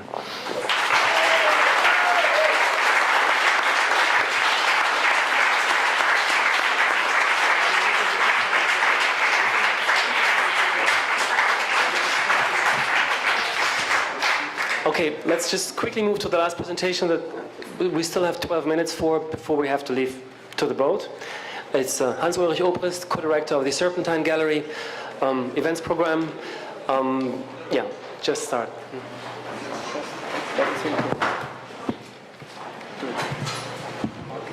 Yes, actually, we have sort of 10 minutes, so let's keep the images.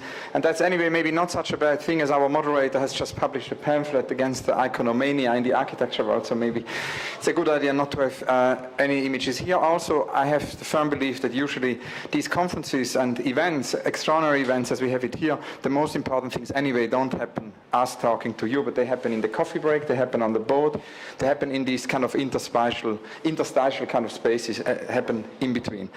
Anyway, before starting, I'd like to thank Francesca von Habsburg for this extraordinary time here at TBA21, and of course congratulate Rolf and David on the amazing pavilion. One of the things which I wanted to start with, and it's been touched on already a couple of times this afternoon, is the SIAM conference.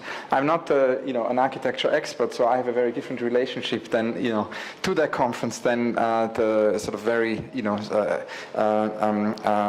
sort of specialized and incredibly substantial comments you've heard this afternoon on this conference. For me, it's been more or less maybe the most productive thing out of maybe a misunderstanding, or at least partial misunderstanding, and I think that's something which we should never forget when we talk about art and architecture. Anyway, when we talk about different disciplines, that sometimes, when you're in one field, it can be actually something from another field which inspires you greatly and all of a sudden triggers something. To give you the concrete example, I've heard in the 90s more and more about this SIAM conference, where actually for the first time, really strongly and in a militant way, the master plan was somehow challenged, and you had Team 10, you had also more eccentric kind of figures like the Polish urbanist Oskar Hansen, who all promoted self-organization and radically sort of wanted to inject process into this sort of too homogenized master plan.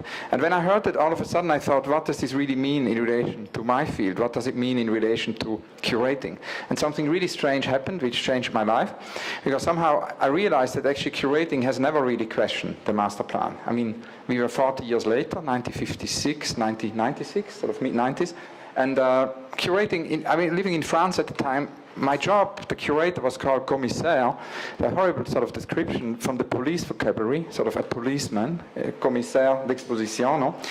And to some extent I realized that actually throughout the history of curating, it's always been about checklists, it's always been about very homogenized master plans, and that suddenly created an extraordinary liberation, because I sort of thought, wow, one could actually really have self-organized modules or elements in exhibition. And it's triggered more than 100 exhibitions so far, in which I've sort of experimented with self-organization. So I kind of owe this all to Dubrovnik, so it's an incredibly exciting thing to finally be in the city where this somehow all started. Because what it means in relation to exhibition means that an exhibition always can hide another exhibition, that the curator can invite, that one doesn't maybe know until the last minute what is in the show. Things we've tested with all kinds of exhibitions, from Live to Do It, to Cities on the Move, to Utopia Station, where the exhibition also is a kind of a learning system and sort of develops feedback loops, etc. One of the sort of second, I would say, big sort of learning things where I learned from the field of architecture for curating, besides the SIAM conference, where the master plan was questioned, was then the meeting with Cedric Price. So I had a conversation with Richard Hamilton. Richard Hamilton was saying that he thinks, as a curator, one should really talk to Cedric Price, because he never understood why the thinking of Cedric Price had never really been used as a toolbox for the world of curating. And if the sort of Team 10, where the topic in the 50s was sort of chance and growth, by the time Price popped up in the 60s, uncertainty had become the key topic. And what would it mean to sort of deal with uncertainty in relation to exhibition? Here again, we've had decades of uncertainty. We have John Cage's Music of Uncertainty, but there has been quite little discussion about uncertainty in relation to curating. So Cedric Price became a friend, and we sort of spoke every week. He had set up his office in 1960, and his major themes had always been time and movement. So one of the central features really was this kinetic aspect. This can still be seen in one of his very few realized projects, the aviary, which he did with Snowden at the London Zoo, an aviary which changes its forms as the wind actually changes and varies over time, and shows his sort of opposition to permanence and discussion on change. We can say that Price's projects keep pushing against the traditional physical limits of architectural space and map out the trajectories of time. As I have only 10 minutes, I might be even faster than I usually speak, so I apologize for that. I always try to speak slowly and never could speak slowly, which led to kind of my involuntary language exile from Switzerland, because in Switzerland it's very unpopular to speak slowly. People always said you should go to Germany, you should go to France, if you cannot speak slowly. Anyway, apologies for speaking too fast, but we do have a huge time pressure here. So pushing against the traditional physical limits of architectural space in relation to Cedric Price, the focus on time-based urban intervention rather than finished buildings, and yet it doesn't make him into an utopian architect, much less than Archigram, for example, who were sort of producing utopian drawings. Cedric Price took always a very pragmatic position and suggested engineering solutions that inspire architecture and art students to this day. I think that actually one of the really interesting things of Price, as I said, is the preoccupation with time, the passing of time, the speed of seasons, the changes of weather, the growth of intelligence, with the aging of the body, all these things which are so important, I think, in relation to architecture now, and also in relation to this extraordinary pavilion which we saw yesterday and will see again today in Lopud. We could refer from now on to the Lopud miracle. Price argued that actually these sort of qualities are usually compensated for by architecture, and that somehow these elements indicating the passing of time should rather be used as constituent parts of a menu extending the value of human life and incorporated into the architectural practice than not to be used at all. So that's basically two projects where this was particularly emphasized. It's the Fun Palace and the Potteries Think Belt. We don't really have time to go into that now, but I think the Fun Palace is remains an extremely interesting model, and I'm not thinking of it as a sort of a nostalgic model of the past. I think it's a great model for how a 21st century art institution could function, not about a sort of an exterior building, but about interior complexity. The Fun Palace as a kind of a content machine. And the Fun Palace also became very important when I started last year together with Julia Peyton-Jones to do the Serpentine Gallery, and as mentioned before, Julia Peyton-Jones had already initiated this visionary pavilion project in 2000, where she had invited each year an architect to kind of develop an ephemeral structure which would develop a parallel institution to the Serpentine. So it's almost like a parallel reality. It's where you have basically the permanent institution all year long, and then every summer you have this sort of parallel universe. It's anyway something which I thought was interesting throughout today and throughout yesterday. In about at least half of the speeches, we had always this referring to parallel realities, to parallel universe, to parallel histories, to all of that. So maybe that really makes this book, what I think of David Deutsch, Fabric of Reality, into a great toolbox of now, where the quantum physicist of David Deutsch shows this fabric of reality, of parallel realities, as one of the kind of key moments of the current paradigm. Now, this parallel institution, which sort of pops up with the Serpentine, when we started last year with Rem Koolhaas and Cecil Baumann to work on the pavilion, we thought it could be really important to sort of push that into the content and not have just the pavilion, but sort of start to think that the pavilion becomes actually a content machine. As Rem pointed out, architecture without content, or a pavilion without content, is meaningless shape. So for this reason, the pavilion became throughout the summer a kind of a discursive machine where marathons, 24-hour conversations, all kinds of other things were produced. That leads then to the next pavilion, which I hope you can all come and visit this summer and autumn, which is the pavilion Olafur Eliasson will develop with Kjetil Thorsten from Snøhetta. And one of the first things Olafur said when we invited him to design the pavilion is that he thought last year there has been really enough talking for a long time, because we were talking day and night, and we should stop talking altogether and actually, not do any lectures and talks, but only do experiments. So we're going to have a whole summer this year of experiments. There will be some kind of public experiments with sound. There will be public experiments about models. Models are real. There will be public experiments about color. There will be cold, dark matters, because little by little it will turn into autumn and then winter, and it will become cold. And so we can say that basically the pavilion will become a place for production of reality of all kinds of experiments throughout the summer. And the pavilion being developed anyway as a kind of a time architecture in an almost Kiesler way. Olafur and Kjetil developed a sort of a spiral architecture. So we can say that to some extent the pavilion is almost like a Märzball, no? It's a sort of an interior intensity. It will build up also an archive, and it will culminate in another marathon. Olafur thought that after last year with REM, the 24-hour marathon, we should do 48 hours. So there will be a 48-hour experimental marathon during freeze, and that will lead then to another 48-hour marathon in Berlin, in Olafur's studio. So there will be a lot of thoughts also about this whole idea of Bruno Latour, of the laboratory, and the kind of idea of, can we actually make experiments from a laboratory public? Can they happen elsewhere? Bruno Latour talked about tabletop experiments, and what will happen if all of a sudden in Olafur's studio in Berlin, these experiments will kind of happen. How many minutes do we have? 5? 2? 3? 1. 1, okay. So yeah, I mean, we can say it's only just begun. And I wanted to talk also about another aspect where a sort of a time architecture will be developed. That is Tempo del Postino. We are working with Philippe Pareno on an exhibition for this summer in Manchester. It's actually a show we wanted to do for many, many years. Sometimes there are these unrealized projects one can somehow never realize. And finally we found this festival in Manchester with Alex Poots, where this project will be produced. We invited 12 artists with the question, what if an exhibition was not about occupying space, but about occupying time? Project where Olafur will also participate alongside with 12 other artists.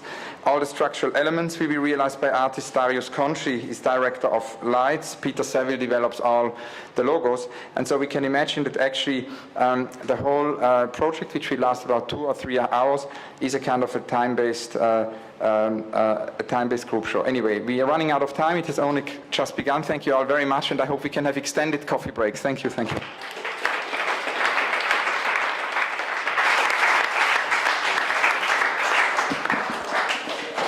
Okay, I would like to pass to Daniela Zümann, who will inform you about the, form of proceedings for the later evening.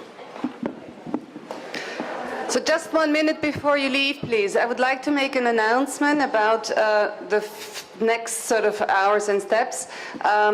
Please take now, or hurry up and go down to the harbor, to the old harbor of Dubrovnik.